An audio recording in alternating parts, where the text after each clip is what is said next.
I do get a lot of questions about what do I do after I'm a PMP? Am I a PMP forever, or is there something I have to do?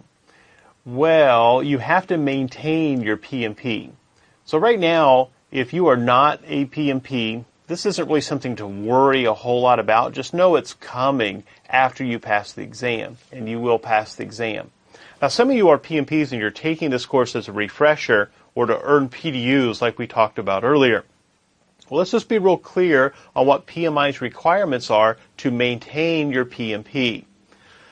So a PDU, we know PDUs come after you're a PMP.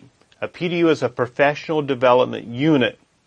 You have to get 60 PDUs every 3 years. That's called your certification cycle. 1 hour of education is equivalent to 1 PDU. So you're a PMP, and then you take training, for example. There are some other ways, but training will give you 1 PDU per hour of education. PMI's created this talent triangle to describe the particulars of education we have to have in 3 different categories. We have leadership, business and strategy, and technical.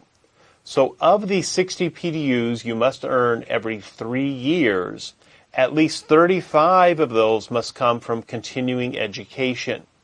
Within the distribution of 35 minimum education hours, you have to have 8 PDUs in leadership. You have to have 8 PDUs in technical project management and 8 PDUs in business and strategic management. So you can see that's 24 of the 35 PDUs. Then you can choose any combination from the remaining 3 areas for 11 additional PDUs.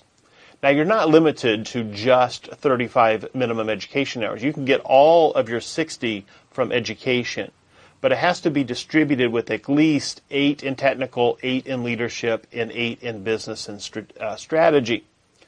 This course, if you are a PMP and you're looking for your PDUs, you'll get 8. You have to have 8. You'll get 5 PDUs in leadership, 5 in business and strategy, and there are 25 in this course in technical.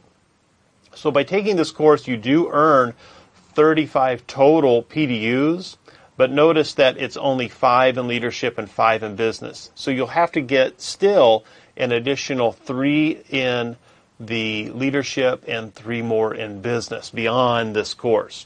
But all 35 can count towards your 60 PDU requirement. This went into effect back in 2015. The 35 minimum education, that's for all our PMPs. 25 is the maximum PDUs you can earn by giving back. So giving back are things like volunteering or working as a project manager. So you can only have a maximum of 25 giving back PDUs. So if you're creating new knowledge, like I write books, and so I get some PDUs for that, or if you speak at different chapter events or you volunteer at a chapter event, you can earn PDUs for that. But you're only allowed to earn 25 total. So you have to have 35 in education, and then you can give 25 by giving back. Now here's a little nugget that a lot of people don't know. You'll get 8 PDUs just by working as a project manager.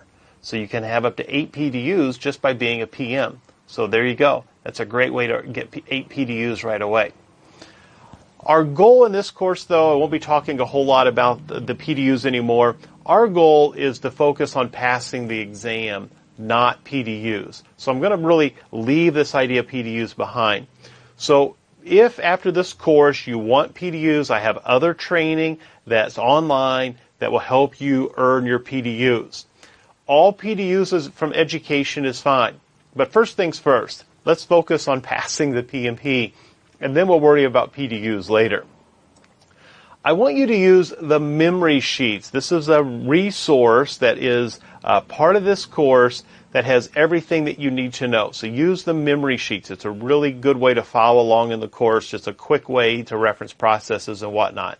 So if you've not downloaded that resource yet, I encourage you to do it. All right, keep moving forward. I'll see you in the next lecture.